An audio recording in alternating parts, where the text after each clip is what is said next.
Hello guys, आज हम देखेंगे अपनी series sixth semester last moment preparation में आरसीसी का फोर्थ न्यूमेरिकल, जहां पर हमसे कहा गया है कि a reinforcement concrete short column 400 millimetre by 400 millimetre which consist 4 bars of 20 diameter. तो यहाँ पर हमें डिटरमाइन करना है ultimate load carrying capacity of column और ग्रेड ऑफ कंक्रीट और ग्रेड ऑफ स्टील हमें गिवन है। तो गिवन में अगर देखा जाए, सबसे पहले हमें कहा गया है कि रेनफोर्समेंट कंक्रीट शॉर्ट कॉलम। तो अगर जो हमारा कॉलम शॉर्ट है या लॉन्ग, इसको डिटरमाइन करने के लिए हम इस्तेमाल करते हैं स्लेंडरनेस रेशियो का। यानी अगर हमारा कॉलम लॉन्ग है तो जो हमारा स्लेंडरनेस रेशियो है, मतलब effective length divided by least lateral dimension, वो 12 से ज़्यादा होगा। अगर सिलेंडरनेस रेशियो 12 से ज़्यादा है तो कॉलम है लॉन्ग। वहीं दूसरी तरफ अगर सिलेंडरनेस रेशियो यानी effective length divided by least lateral dimension अगर वो 12 से कम है तो फिर हमारा कॉलम होता है शॉर्ट। ठीक है। और आगे हमसे कहा गया है, आगे हमें गिवन है कि और column consist 4 bar of 20 dia. ठीक। और हमें यहाँ पर डिटरमाइन करना है ultimate load carrying capacity. We have to determine ultimate load carrying capacity, ultimate load carrying capacity, जिसे हम डिनोट करते हैं PU। ठीक है। तो हमें यहाँ पर बेसिकली PU की वैल्यू फाइंड आउट करनी है और हमें यहाँ पर FCK इक्वल्स टू दिया हुआ है 20 न्यूटन बाय मिलीमीटर स्क्वायर और Fy की वैल्यू है हमें यहाँ पर 415 न्यूटन मिलीमीटर स्क्वायर। तो चलिए अपने इस क्वेश्चन को प्रोसीड करते हैं। तो यहाँ पर हम सबसे पहले फाइंड आउट करेंगे अपना gross cross section area.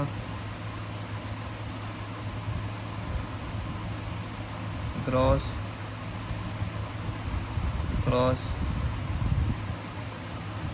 Cross section area, जिसे हम डिनोट करते हैं AG से। ठीक है। तो वो हो जाएगा 400 इंटू 400। ठीक। यानी 16,000 नहीं, यानी 1,60,000 मिलीमीटर स्क्वायर। ठीक है। 1 2 3 4 1 2। तो ये हमारी क्रॉस सेक्शन के एरिया की वैल्यू यानी AG की वैल्यू। अब हम फाइंड आउट करेंगे एरिया ऑफ स्टील कंप्रेशन की वैल्यू यानी ASC की वैल्यू। तो सिंस जो हमारा कॉलम है वो उसमें है 4 बार और 20 diameter, 4 bar each of 20 diameter. ठीक है। तो हमारा जो ASC यानी एरिया ऑफ स्टील कंप्रेशन हो जाएगा 4 इंटू π/4 इंटू 20 स्क्वायर। ठीक है। ASC यहाँ पर हमारे एरिया ऑफ स्टील कंप्रेशन की वैल्यू आ जाएगी 1256 मिलीमीटर स्क्वायर। ठीक है। हमें यहाँ पर फाइंड आउट करना है अल्टीमेट लोड कैरिंग कैपेसिटी। यानी PU की वैल्यू। तो फॉर आवर कॉलम हमारे पास PU का एक डायरेक्ट फार्मूला है जो कि है हमारे कोडल प्रोविज़न IS 456/2000 पेज नंबर 71। वहाँ पर जो PU का फार्मूला है यानी अल्टीमेट लोड कैरिंग कैपेसिटी वो है 0.4 FCK AC प्लस 0.67 FYASC। तो ये हमारा PU का फॉर्मूला, ठीक है। यहाँ पर अगर हम देखें इस फॉर्मूले में तो हमारे पास ग्रेड ऑफ कंक्रीट गिवन है, एरिया ऑफ कंक्रीट हमें फाइंड आउट करना है और ग्रेड ऑफ स्टील हमें गिवन है और ASC स्टील कंप्रेशन एरिया की वैल्यूज हमने निकाल ली थी। तो हम निकालेंगे AC की वैल्यू। AC की वैल्यू निकालने के लिए आपको एक चीज़ याद रखनी है कि जो हमारा टोटल एरिया होता है, टोटल एरिया या फिर क्रॉस सेक्शन एरिया जिसे हम AG से डिनोट करते हैं, उसका जो फॉर्मूला वो होता है एरिया ऑफ कंक्रीट यानी AC plus area of steel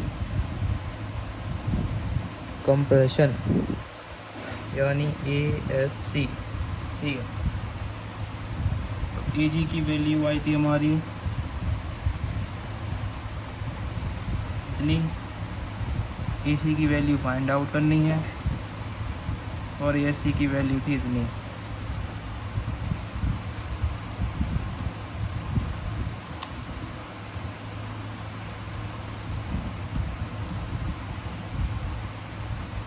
तो हमारा एरिया ऑफ कंक्रीट आ जाएगा 1,58,744 मिलीमीटर स्क्वायर। तो ये है हमारा एरिया ऑफ कंक्रीट। अब हम पूरी वैल्यूज़ को PU के फॉर्मूले में पुट कर देंगे।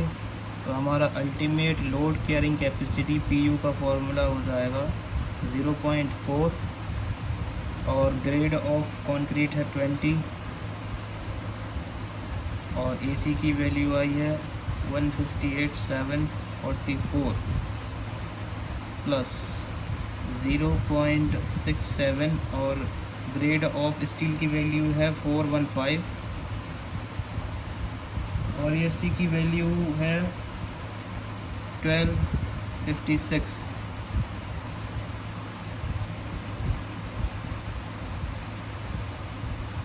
तो यहाँ से हम डायरेक्ट अपना अल्टीमेट लोड कैरिंग कैपेसिटी को फाइंड आउट कर सकते हैं।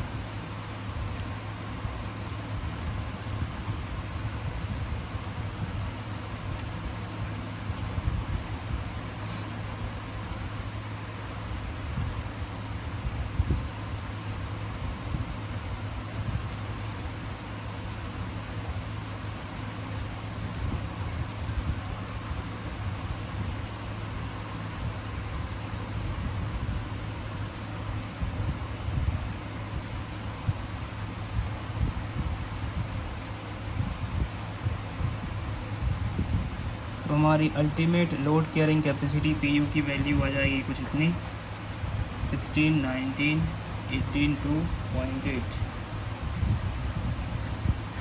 और इसी के साथ कंप्लीट होता है हमारा ये न्यूमेरिकल और ये है हमारा final answer. Thanks for watching.